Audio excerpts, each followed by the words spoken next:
Hello friends, स्वागत है आप सभी का हमारे डेली करंट अफेयर की सीरीज में। और डेट है आज की 29 जून और आज भी हम डिस्कस करने वाले हैं कुछ करंट इश्यूज। और लास्ट में हम डिस्कस करेंगे आज एक प्रैक्टिस एमसीक्यू, तो उसके लिए आप वीडियो को जरूर देखिएगा लास्ट तक और हमें उसका आंसर भी जरूर बताइएगा। तो चलिए हम सबसे पहले देखने वाले हैं, जो हमने कल क्वेश्चन जो पूछा था उसका आंसर देखेंगे हम सबसे पहले। तो उसका आंसर था सी 1 और 2। इसका मतलब जो फर्स्ट और सेकंड स्टेटमेंट थे वो करेक्ट थे कल के क्वेश्चन में। तो जो आसियान है उसका जो एस्टेब्लिशमेंट है वो 1967 में ही हुआ था और बैंकॉक में ही हुआ था। और उसकी थीम क्या थी, जो इस साल जो 36 समिट हुआ था उसकी थीम क्या थी, तो वो कोहेसिव एंड रिस्पॉन्सिव आसियान थी। अब हम थर्ड स्टेटमेंट देखें तो ये गलत क्यों था। देखिए, इंडिया और चाइना दोनों ही इसके फाउंडिंग मेंबर्स नहीं थे। तो इसके फाउंडिंग मेंबर्स कौन कौन थे, तो देखिए, Indonesia, Malaysia, Philippines, Singapore and Thailand, ये सभी क्या थे इसके फाउंडिंग मेंबर्स। तो इसलिए यह इसका सही आंसर हो जाता है सी 1 और 2 और थर्ड ऑप्शन गलत। चलिए हम अब न्यूज़ शुरू करते हैं। तो देखिए, सबसे पहले हम देखने वाले हैं कोहाला हाइड्रो पावर प्रोजेक्ट के बारे में। तो ये क्यों न्यूज़ में रहा था।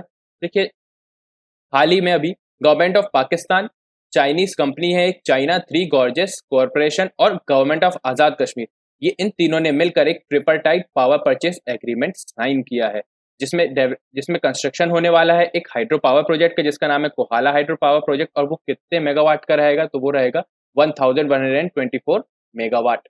इतने मेगावाट का ये हाइड्रो पावर प्रोजेक्ट कंस्ट्रक्ट होने वाला है। तो अब चलिए हम इसके बारे में देख लेते हैं। तो ये जो हाइड्रो पावर प्रोजेक्ट है वो बनने वाला है मुजफ्फराबाद डिस्ट्रिक्ट में, जो कि पाकिस्तान ऑक्यूपाइड कश्मीर में आता है।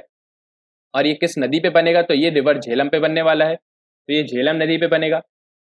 और इसे बनाएगा कौन, तो इसका जो कंस्ट्रक्शन है वो Kohala hydro power company limited, ये इसका कंस्ट्रक्शन करेगी। और ये जो कंपनी है वो एक सब्सिडरी है चाइना थ्री गॉर्जेस कॉरपोरेशन की।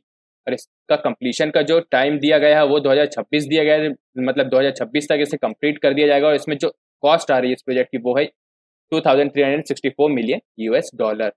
और ये सबसे इंपॉर्टेंट चीज़ है कि ये जो प्रोजेक्ट है कोहाला हाइड्रो पावर प्रोजेक्ट, ये एक पार्ट है सीपेक का भी, यानी कि चाइना पाकिस्तान इकोनॉमिक कॉरिडोर का भी ये एक पार्ट है, यह एक हिस्सा है। चलिए, अब सीपेक का नाम आ ही गया तो हम एक बार सीपेक भी देख लेते हैं। देखिए, पहले तो इसकी लोकेशन देख लीजिए आपकी, ये इसकी लोकेशन कहाँ पर है। आपको ये दिख रहा होगा यहाँ पे कोहाला हाइडल प्रोजेक्ट, इसकी लोकेशन है ये, यहाँ पर इसकी लोकेशन है, जो कि पीओके में आता है, मतलब पाकिस्तान ऑक्यूपाइड कश्मीर में आता है। इसलिए इंडिया को इससे इशू जरूर होगा, तो इसलिए ये न्यूज़ में है, तो आप इसे ध्यान रखिएगा। चलिए हम सीपेक के बारे में थोड़ा बात कर ले। तो देखिए, सीपेक क्या है, बायलेटरल प्रोजेक्ट है पाकिस्तान और चाइना के बीच में। चाइना ने इसका इनिशिएट किया था। और चाइना ने क्या बोला था, इस प्रोजेक्ट के थ्रू क्या होने वाला था, तो देखिए, कनेक्टिविटी को डेवलप करना था, कनेक्टिविटी को इंक्रीज करना था पाकिस्तान के, पूरे पाकिस्तान के अंदर, by means of highways, railways, pipelines, इन सभी का इम्प्रूवमेंट या इन सभी का डेवलपमेंट करना था पाकिस्तान में। उसके लिए क्या करने वाला था, चाइना साइंटिफिक हेल्प भी देने वाला था, टेक्निकल हेल्प भी देने वाला था और फंड भी देने वाला था। फंड भी देने वाला है, था नहीं, है। तो ये जो प्रोजेक्ट है अभी भी चालू है सीपेक, और इसके थ्रू कंस्ट्रक्शन हो भी रहा है। तो देखिए, इसमें मेन क्या है, सबसे इंपॉर्टेंट चाइना के पर्सपेक्टिव से, चाइना के पर्सपेक्टिव से है कि चाइना को एक्सेस मिल जाएगा पाकिस्तान के ग्वादर पोर्ट पर। तो आप देख सकते हैं यहाँ पर इस लोकेशन है, ये यहाँ पे इस पूरे एरिया में जो सीपेक है प्रोजेक्ट है वो पूरा चलेगा। इस एरिया में पूरे हाईवेज या रेलवेज या पाइपलाइंस, इन सभी से जो भी कनेक्टिविटी है उन सभी को इम्प्रूव किया जाएगा। तो ये आपको यहाँ दिख रहा होगा नीचे ग्वादर पोर्ट। तो ये सबसे इंपॉर्टेंट है चाइना के लिए। क्यों इंपॉर्टेंट है, क्योंकि देखिए, चाइना क्या है, चाइना का जो सी रूट है वो चाइना के ईस्टर्न साइड से है, मतलब चाइना के ईस्टर्न साइड से है। तो वो यहाँ पे जो मिडल ईस्ट है या फिर अफ्रीका है, उससे अगर उसको ट्रेड करना होता है तो उसके लिए मुश्किल हो जाती है बाय सी। उससे उन जो कंट्रीज हैं, अफ्रीकन कंट्रीज या फिर मिडिल ईस्ट कंट्रीज, उनसे ट्रेड करने के लिए चाइना को मुश्किल हो जाती है। तो इसीलिए चाइना ने सी पैक लेकर आया था। और ग्वादर पोर्ट से अब वो सोच रहा है कि ग्वादर पोर्ट तक कनेक्टिविटी बनाने के बाद ग्वादर पोर्ट से ही जो भी ट्रांसपोर्टेशन है या जो भी ट्रेड है वो यहीं से, जो यहाँ से जो मिडिल ईस्ट पड़ेगा या फिर जो नीचे अफ्रीका पड़ेगा, वहां तक इसका ट्रेड फैल जाए चाइना का और उसको आसानी हो। तो इसलिए ये सी पैक लेकर आया था। तो मेन जो चाइना का फायदा है वो ग्वादर पोर्ट से होने वाला है। तो देखिए, ये जाएगा कहाँ से कहाँ तक, तो ये सिंजियांग जो रीजन है चाइना में, यहाँ कहीं वो रीजन है चाइना में, इस रीजन से ये जाए, इस रीजन से ये जाएगा कहाँ पर, बलोचिस्तान तक। बलोचिस्तान मतलब ग्वादर पोर्ट तक, यहाँ तक ये जाएगा। ये जो है ये बलोचिस्तान है, तो यहाँ तक ये प्रोजेक्ट जाएगा। और किसके थ्रू जाने वाले, तो देखिए एक पास है खुंजेराब पास, यहाँ से ये जाएगा, यहाँ से चाइना से पाकिस्तान में एंटर करेगा और फिर बलोचिस्तान तक ये प्रोजेक्ट का जो लिंकिंग है वो जाएगी। तो देखिए मैंने आपको रीज़न बता दिया है कि ये क्यों था। तो ये मिडिल ईस्ट से चाइना का जो एक्सेस है मिडिल ईस्ट पर और अफ्रीका पर, उसको इम्प्रूव करने के लिए था, उसको अच्छा करने के लिए था।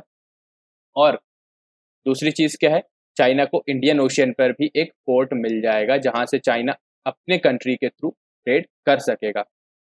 अभी तक चाइना के पास है बहुत सारे पोर्ट्स हैं, जैसे कि श्रीलंका में भी एक पोर्ट है, हम्बनटोटा पोर्ट, आपने सुना होगा ना, इंडियन ओशन पे है, बट उसके लिए भी चाइना को पहले जाना पड़ता है श्रीलंका तक। बट अब अगर कनेक्टिविटी इंप्रूव हो जाएगी पाकिस्तान में ही, तो वो ग्वादर पोर्ट का इस्तेमाल कर सकता है एफिशिएंटली। देखिए, और जो सीपैक है वो ओवर का भी है, मतलब कि one belt one road initiative. ये चाइना की ही इनिशिएटिव है, जो कि पूरे जो एशियन रीजन है, एशिया से पूरे जितने भी कॉन्टिनेंट्स है, मतलब कि यूरोप, एशिया और यूरोप के बीच में ये पूरा की पूरा जो सी ओबोर है वो पूरा फैला हुआ है। इसके थ्रू इसका जो सेंटर है वो चाइना पे आता है, और ये पूरा की पूरा क्या है, ट्रेड को बढ़ावा देने के लिए ये चाइना ने ओबोर जो प्रोजेक्ट है वो शुरू किया था। तो ओबोर के बारे में हम बाद में पढ़ेंगे, तो अभी तो आप सीपेक का ध्यान रखिएगा। ये चाइना पाकिस्तान के बीच में है, और कहाँ से कहाँ तक, तो चाइना का सिंजियांग प्रोविंस से बलूचिस्तान तक है पाकिस्तान के। और मेन फायदा क्या होने वाला है पाकिस्तान का, तो ग्वादर पोर्ट को एक्सेस मिल जाएगा, जिसके कारण क्या होगा, को एक्सेस मिलेगा मिडिल ईस्ट और अफ्रीकन कंट्रीज के थे ट्रेड करने में भी। तो ये था फायदा सीपेक का। अगली न्यूज हम देखते हैं, तो अगली न्यूज हमारे पास, when the Indian oceans ancient climate pattern return. ये द हिंदू में एक आर्टिकल आया था, जिसमें कंपेयर किया गया था एक जो एंशियंट में जो एक इवेंट हुआ था, जिसका नाम था लास्ट ग्लेशियल मैक्सिमम, उससे जो अभी का जो क्लाइमेट चेंज की जो सिचुएशन चल रही है उससे इसको कंपेयर किया गया था। तो चलिए हम इसके बारे में देख लेते हैं। तो देखिए, आर्टिकल में बताया गया है कि एक रिसर्च के थ्रू 19,000 से 21,000 साल पहले जो हमारा जो नॉर्थ अमेरिकन रीजन है या फिर जो यूरेशियन रीजन है, वहाँ पे जो आइस शीट्स थी बहुत ही ज़्यादा थी। और जो इंडियन सब कॉन्टिनेंट्स और श्रीलंका का जो रीजन है वहाँ पर क्या था, वहाँ पे सी लेवल्स बहुत कम था। मतलब एक साइड आइस बहुत ज़्यादा है और दूसरी साइड सी लेवल बहुत ही ज़्यादा कम था। तो अभी उसको कंपेयर किया जा रहा है आज के समय से। तो देखिए, आज के समय से ऐसे कंपेयर हो सकते हैं कि आज के समय में बिल्कुल जस्ट इसका अपोजिट हो रहा है। अभी क्या हो रहा है हमारे साथ कि जो ग्लेशियर्स हैं या जो भी आइस शीट्स हैं वो मेल्ट होते जा रही हैं, और जो सी लेवल है वो बढ़ता जा रहा है। तो ये अंतर है लास्ट ग्लेशियल मैक्सिमम में और आज की सिचुएशन में। तो साइंटिस्ट या रिसर्चर्स ये अनुमान लगा रहे हैं या ये प्रेडिक्ट कर रहे हैं कि जैसे लास्ट ग्लेशियल मैक्सिमम आया था, मतलब कि जब सबसे ज़्यादा हो गया था आइस शीट और सबसे कम हो गया था सी लेवल, तो वैसी ही अगर सिचुएशन आई इस क्लाइमेट कंडीशन में, तो वो बहुत ही ज़्यादा भयानक होगी। वो कैसे आएगी, तो देखिए, मतलब उस समय में जब ऐसी सिचुएशन आएगी तो उस समय आइस के जो आइस शीट्स हैं और या तो फिर ग्लेशियर्स है वो बहुत ही कम हो जाएंगे, और जो सी लेवल है वो बहुत ज़्यादा अमाउंट में बढ़ जाएगा। तो ये कुछ कंपैरिजन दिया गया है साइंस रिसर्चर्स के द्वारा। देखिए, इसको कंपेयर भी किससे किया गया है, तो एल नीनो फेनोमेना से भी इसको कंपेयर किया गया है।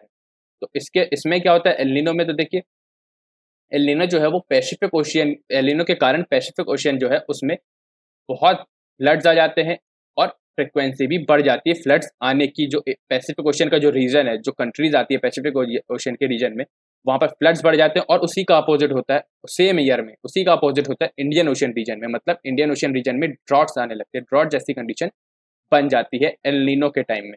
तो इस टाइप का जो न्यू एल नीनो है ये और भी ज़्यादा डिवेस्टेटिंग हो सकता है। मतलब जो फ्रीक्वेंसी है फ्लड्स की वो और भी ज़्यादा बढ़ जाएगी, फ्लड्स एंड ड्रॉट दोनों की ही फ्रीक्वेंसी और भी ज़्यादा बढ़ जाएगी। और रिसर्चर्स का ये प्रेडिक्शन है कि ये लगभग 2050 तक टच कर सकता है ये एल नीनो, जिसको बोला गया है इंडियन ओशियन एल नीनो।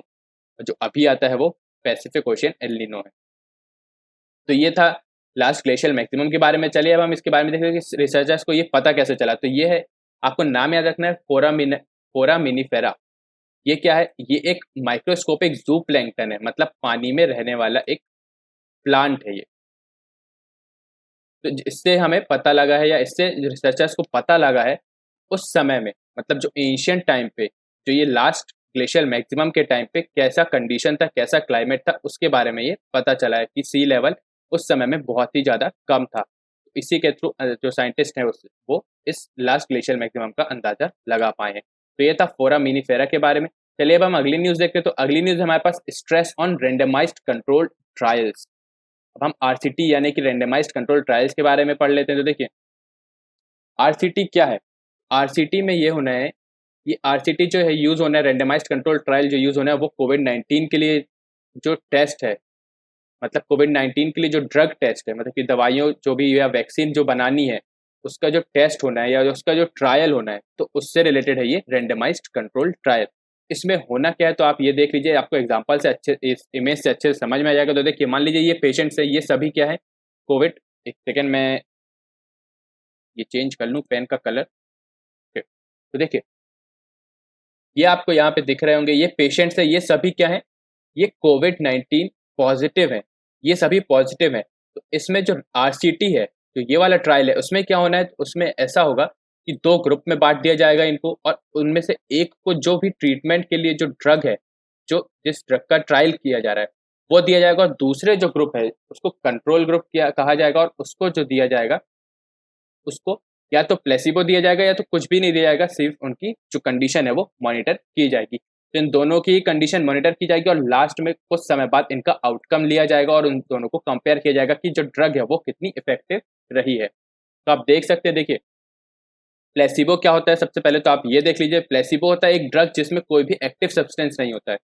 जो प्लेसिबो होता है वो एक ड्रग होता है जिसमें कोई भी एक्टिव सब्सटेंस नहीं होता है। फॉर एग्जाम्पल शुगर पिल दे देंगे, या तो इंजेक्शन पिल दे देंगे, या फिर कोई भी इंटरवेंशन नहीं करेंगे। तो ये होता है आरसीटी। आरसीटी इसलिए भी अच्छा होता है, तो देखिए इसके फायदे हम देख लेते हैं।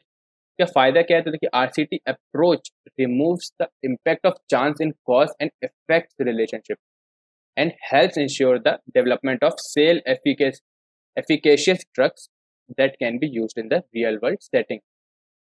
तो ये एक एफिशिएंट ड्रग बनाने के बहुत ही ज़्यादा काम आता है आरसीटी ट्रायल, इसलिए इसका यूज़ किया जाना है जो कोविड-19 है उसके ड्रग बनाने के लिए। और 2 प्रोसेस होती हैं, सॉलिडेरिटी और रिकवरी ट्रायल भी होते हैं। तो इन ये क्या होते हैं, ये एक तरीके से आरसीटी ही है, बट ये बहुत ही बड़े लेवल पे हैं और मल्टीपल पैटर्न्स पे है। फॉर एग्जांपल देखिए, अभी तो हमने सिर्फ 2 की ही बात की, मान लीजिए और दवाइयाँ थी, मान लीजिए और दवाइयाँ थी, 4 दवाइयाँ हैं, उनका टेस्ट करना है, तो ये अलग-अलग एक साथ करेंगे, तो ये क्या है, इनके अंडर पे आ जाता है, सॉलिडेरिटी ट्रायल और रिकवरी ट्रायल के अंडर पे। आखिरी में मेन क्या चीज़ है इसमें, तो इसमें कंपेयर करने वाले हैं आउटकम दोनों ग्रुप का, और फिर उसके बाद उस कंपैरिजन के हिसाब से ड्रग की जो एफिशिएंसी है वो बताई जाएगी। तो ये था रैंडमाइज्ड कंट्रोल ट्रायल्स के बारे में। तो चलिए हम कुछ इसके जो टर्म्स थी उनके बारे में हम देख लेते। तो देखिए, रैंडमाइज्ड ट्रायल के बारे में मैंने आप सभी को पहले ही बता चुका है, एक बार और देख लीजिए। Means that subjects are randomly assigned to placebo और इंटरवेंशन ग्रुप्स।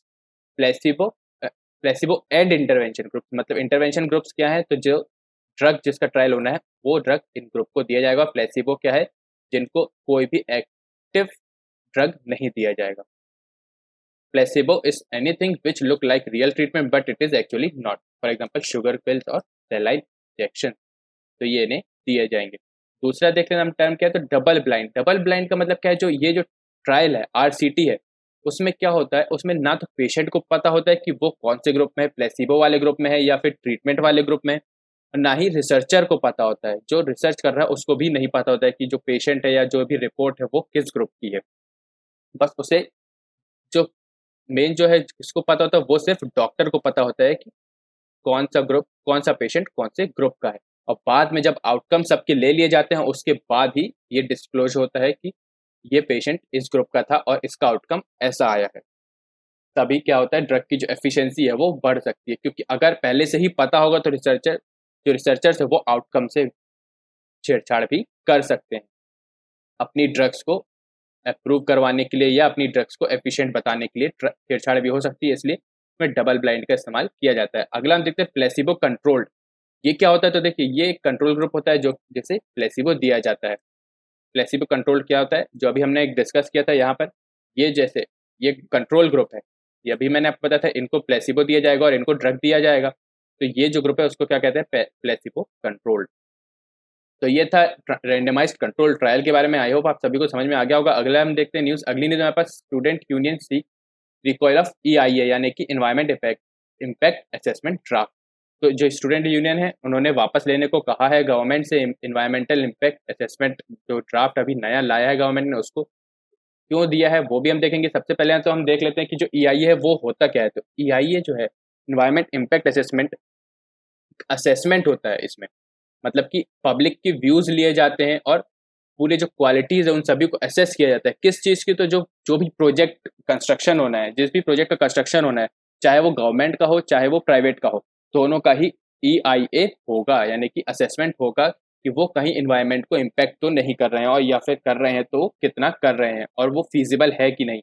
मान लो अगर कोई प्रोजेक्ट है, वो इन्वायरमेंट को बहुत ही ज़्यादा इम्पैक्ट पड़ रहा है उससे, कोई फैक्ट्री सेटअप कर रहा है तो उसमें इन्वायरमेंट बहुत ज़्यादा ही डिग्रेड हो रहा है, तो उसको अगर लाइसेंस मिल जाता है फैक्ट्री चलाने का या अप्रूवल मिल जाता है फैक्ट्री को एस्टेब्लिश करने का, तो इन्वायरमेंट के लिए बहुत ज़्यादा खतरा होगा। तो इसलिए काम आता है क्या? Environment impact assessment, EIA। ये एक असेसमेंट होता है, उसके पहले उसी के अप्रूवल के बाद ही जो फैक्ट्री है वो सेटअप हो सकती है, और इस असेसमेंट में सभी चीज़ें देखी जाती है कि कहीं फैक्ट्री से कहीं भी कोई भी इन्वायरमेंट में इम्पैक्ट तो नहीं पड़ रहा है। तो ये था इन्वायरमेंट इम्पैक्ट असेसमेंट। अब हम देख लेते हैं कि जो मेजर जो कंटेंशियस थे, मतलब कि जो भी स्टूडेंट यूनियंस को जो लगा कि जो ड्राफ्ट अभी जो आया है EIA का, उसमें क्या-क्या कमियाँ हैं, तो वो हम सबसे पहले देख लेते हैं। तो देखिए क्या है, सबसे पहली कमी है, the new draft allows for post facto approval. Post facto मतलब कि कंस्ट्रक्शन कर सकते हैं और फिर उसके बाद कंस्ट्रक्शन होने के बाद अप्रूवल भी मिल सकता है। मतलब ज़रूरी नहीं है कि पहले ही मिले। अगर गवर्नमेंट से आपको परमिशन मिल गई तो आप कंस्ट्रक्शन कर लीजिए प्रोजेक्ट का, उसके बाद आपको अप्रूवल मिल सकता है। उसके बाद आप अप्लाई कर दीजिएगा EIA के लिए, और फिर EIA जो है असेस करेगी और फिर आपको अप्रूवल देगी। अब मान लो अगर, तो देखिए अब इसमें क्यों इतना ज़्यादा विवाद चल रहा है, इसमें क्यों कंसर्न है स्टूडेंट यूनियन का? देखिए इसमें इसलिए है क्योंकि एक तो NGT ने मना करके रखा है कि पोस्ट फैक्टो अप्रूवल नहीं होगा। NGT ने बहुत सारी रूलिंग्स दी है पोस्ट फैक्टो अप्रूवल के खिलाफ। और दूसरी चीज़ ये है, इसमें ये भी असर पड़ेगा कि मान लीजिए कोई प्रोजेक्ट कंस्ट्रक्ट हो गया और वो बहुत ज़्यादा इम्पैक्ट कर रहा है, असेसमेंट के बाद नेगेटिव आ गई रिपोर्ट, तो आप उसका कंस्ट्रक्शन, उसका जो भी वो वर्किंग है वो आप स्टॉप करवा दोगे, बट उतने टाइम तक जो असेसमेंट चला, उतने टाइम तक जो डिग्रेड कर दिया उसने एनवायरनमेंट को, वो तो वापस नहीं हो सकता ना। तो इसलिए मेन जो कंसर्न है वो पोस्ट फैक्टो अप्रूवल के लिए है। अब दूसरा हम देखते हैं तो दूसरा कंसर्न किस चीज़ के लिए, तो देखिए जो ये जो ड्राफ्ट है नया वाला, उसमें जो पब्लिक हियरिंग है उसकी डेट्स भी कम कर दी गई हैं। उसकी डेट्स कितनी हो गई है? अब सिर्फ पब्लिक हियरिंग 40 दिन की होगी, पहले जिसमें 45 दिन की होती थी। तो ये भी एक तरीके से सेटबैक ही है EIA के लिए। क्यों? क्योंकि जो ये जो क्वालिटी असेसमेंट का जो प्रोसेस होता है वो बहुत ही लंबा होता है या बहुत ही ज़्यादा टाइम कंज्यूमिंग होता है। तो अगर हम उसका और टाइम कम कर दे रहे हैं तो उसमें कुछ इफेक्ट पड़ेगा, जो क्वालिटी चेक है उसमें कुछ इफेक्ट पड़ेगा, तो इसलिए इसमें कंसर्न है। तीसरा हम देखते हैं तो तीसरा क्या है, तो देखिए public consultation is exempted for projects including modernisation of agricultural project, all building construction and area development project और स्ट्रेटेजिक प्रोजेक्ट। आप यहाँ देख सकते हैं, देखिए आप कुछ जो प्रोजेक्ट्स है उनको एग्जेम्प्ट किया गया है पब्लिक कंसल्टेशन से। जैसे उसमें एक स्ट्रेटेजिक प्रोजेक्ट दिया गया है, ये सबसे ज़्यादा कंटेंशियस है। क्यों? क्योंकि स्ट्रेटेजिक प्रोजेक्ट जो है वो डिफाइन नहीं किया गया है कि कौन कौन से जो प्रोजेक्ट है वो स्ट्रेटेजिक होंगे या किस फील्ड के जो प्रोजेक्ट है वो स्ट्रेटेजिक होंगे। वो सिर्फ क्या कर सकती है, सेंट्रल गवर्नमेंट ही डिसाइड कर सकती है कि कौन से प्रोजेक्ट स्ट्रेटेजिक होंगे। तो ये ऑब्सोलीट है एक ऑब्सोलीट वे है स्ट्रेटेजिक प्रोजेक्ट को डिफाइन करने के लिए, कि सेंट्रल गवर्नमेंट डिफाइन करेगी कि ये जो स्ट्रेटेजिक प्रोजेक्ट है वो क्या चीज़ है। तो जिसके कारण भी क्या है, कंटेंशियस लगा हुआ है कि स्ट्रेटेजिक प्रोजेक्ट की जो डेफिनेशन है वो इसी ड्राफ्ट में ही होनी चाहिए। सेंट्रल गवर्नमेंट को पावर नहीं होनी चाहिए, नहीं तो वो किसी भी प्रोजेक्ट को स्ट्रेटेजिक बनाकर उससे पब्लिक कंसल्टेशन से दूर रख सकती है।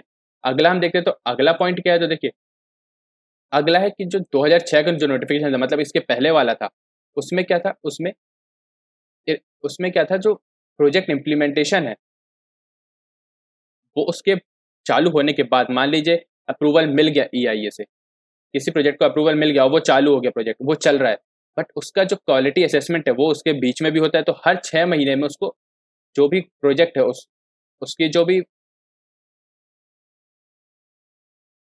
प्रोजेक्ट है, तो उसको क्या करना पड़ेगा, कंप्लाइंस रिपोर्ट्स सबमिट करनी पड़ेगी हर 6 महीने में, 2006 के नोटिफिकेशन के हिसाब से। बट इसको ही बढ़ाकर, इसका ही टाइम पीरियड बढ़ाकर अब क्या बोल दिया है कि अब जो प्रोजेक्ट है उनको क्या करना पड़ेगा, उनको सबमिट करना पड़ेगा रिपोर्ट 1 साल में 1 बार। तो ये क्या है, ये गलत चीज़ हो जाएगी। क्योंकि देखिए हर 6 महीने में दे रहे हैं रिपोर्ट तो ज़्यादा ठीक है। मान लीजिए अगर 1 साल में दे रहे हैं, तो 6 महीने के, मान लीजिए कंपनी ने नुकसान किया है, एनवायरनमेंट को डिग्रेड किया है 6 महीने तक या फिर पूरा 1 साल तक, तो वो डिग्रेडेशन बहुत ज़्यादा हो जाएगा as compare to 6 month. Example के तरीके से आप समझिए, एक कंपनी है, एक फैक्ट्री है, वो पॉल्यूशन फैला रही है। अभी तो देखिए, पूरा की पूरा क्वालिटी चेक हो गया, सब कुछ हो गया, वो पास हो गई है, ईआईए ने उसको अप्रूवल दे दिया, उसका कंस्ट्रक्शन हो गया, बट 5 साल 10 साल चलने के बाद अब क्या हो गया, वो पॉल्यूशन बहुत ज़्यादा कर दिया उसने। तो देखिए, जो लास्ट क्वालिटी चेक हुआ था, या जो लास्ट जो कंप्लाइंस रिपोर्ट थी, उसमें तो सब कुछ सही था, बट उसके बाद से क्या हो गया, उसकी जो फंक्शनिंग है वो जो है एनवायरनमेंट को ज़्यादा इम्पैक्ट करने लग गई थी। ठीक है, यहाँ तक उसने एनवायरनमेंट को इम्पैक्ट कर लिया। तो देखिए, अब पहले इसके हिसाब से क्या है, 6 महीने बाद फिर से उसको रिपोर्ट सबमिट करनी है, तो उसमें क्या होगा, उस रिपोर्ट में पता लग जाएगा कि ये जो फैक्ट्री है वो पॉल्यूशन फैला रही है, और उसका जो काम है वो रोक दिया जाएगा।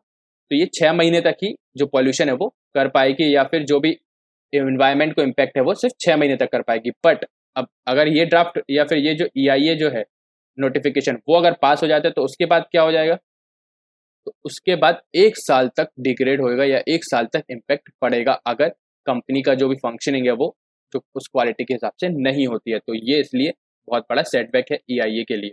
अगला हम देखते हैं, अगला पॉइंट है हमारे पास। तो देखिए, जो न्यू कंस्ट्रक्शन प्रोजेक्ट्स हैं, जिनको इससे बाहर रखा गया है, जिनको डिटेल्ड स्क्रूटनी से बाहर रखा गया है, जिनको ईआईए की भी जरूरत नहीं पड़ती है, जिनको कंसल्टेशन पब्लिक कंसल्टेशन की भी जरूरत नहीं पड़ती। पहले जो इनका जो लिमिट थी वो थी, जो भी प्रोजेक्ट 20,000 स्क्वायर मीटर्स के कम के होंगे, उनको इन सभी की ईआईए की या पब्लिक कंसल्टेशन की जरूरत नहीं होगी।